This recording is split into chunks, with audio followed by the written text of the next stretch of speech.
শিক্ষক অভিভাবক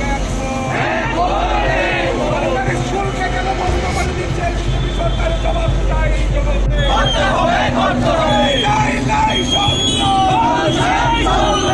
ছাত্রীদের জীবন ধ্বংস হচ্ছে কেন জবাব চাই কম্পিউটার কেলেঙ্কারির দায়ভার নিয়ে অবিলম্ব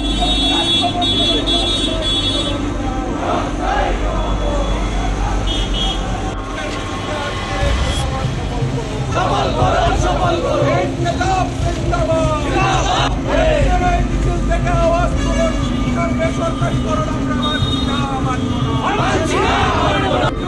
অবিলম্বে বন্ধ করতে হবে তার প্রতি আক্রমণকারীদের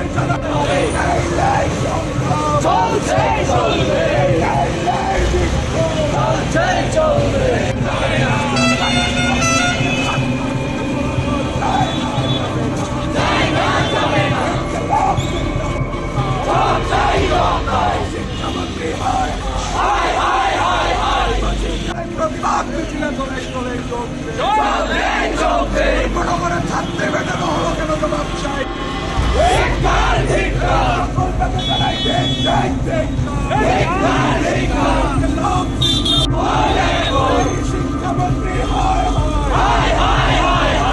শিক্ষামন্ত্রী তার মধ্যে আক্রমণকারীদের জানাই শিক্ষামন্ত্রী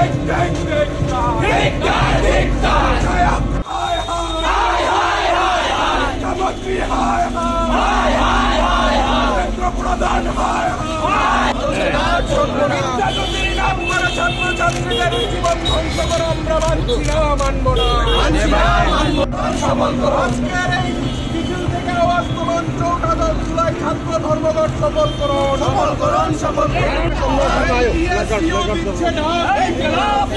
ভারতের ছাত্র ফেডারেশনের ডাকে 14 জুলাই আজকের দিন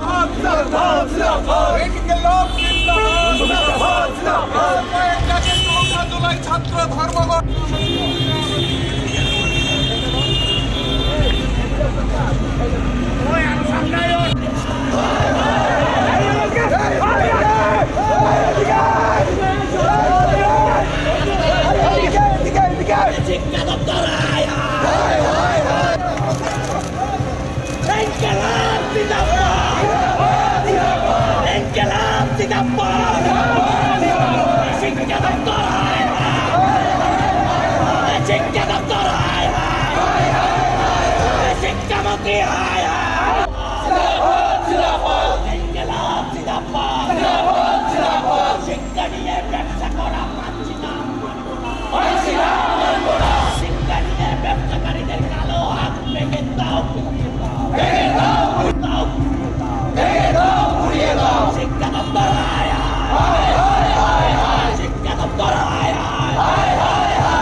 রাজ্যকে যদি ধ্বংস করতে হয় তাহলে শক্তিশালী কোনো বোমার দরকার পড়ে না।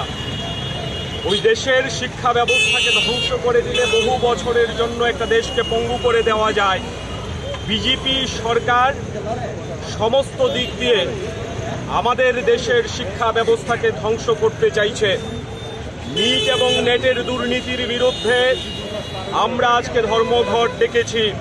সারা দেশ জুড়ে ছাত্র ধর্মঘট চলছে।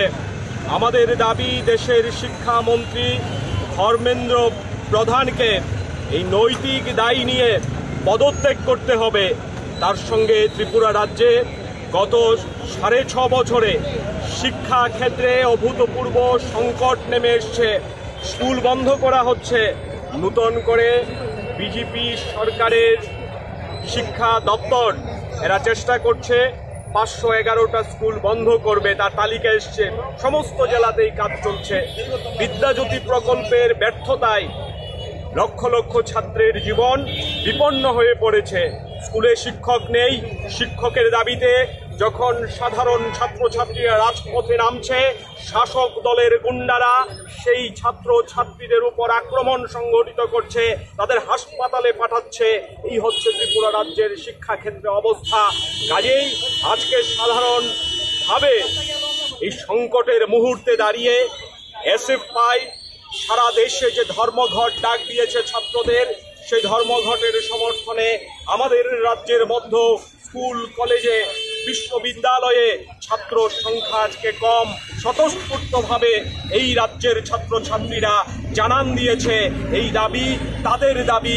কাজেই তারা স্কুলে না গিয়ে, কলেজে না গিয়ে, বিশ্ববিদ্যালয়ে না গিয়ে ধর্মঘট পালন করছে। এবং আজকে এই দাবিগুলি নিয়েই আগরতলা শহরের রাজপথে আমরা এসএফআই টিএসইউ বিক্ষোভ প্রদর্শন করব। ধর্মেন্দ্র প্রধানের পুষ্পোত্তলিকা এবং আমাদের রাজ্যের শিক্ষামন্ত্রী, যিনি মুখ্যমন্ত্রী এবং সর্বোপরি একজন ব্যর্থ শিক্ষামন্ত্রী হিসেবে নিজেকে প্রতিষ্ঠিত করেছেন, সে মানিক সাহার পুষ্পোত্তলিকা আমরা শিক্ষা ভবনের সামনে বিক্ষোভের মধ্য দিয়ে পোড়ানোর সিদ্ধান্ত নিয়েছি। সেই কর্মসূচি সংগঠিত করবার জন্যে আমরা রাজপথে সমবেত হয়েছি।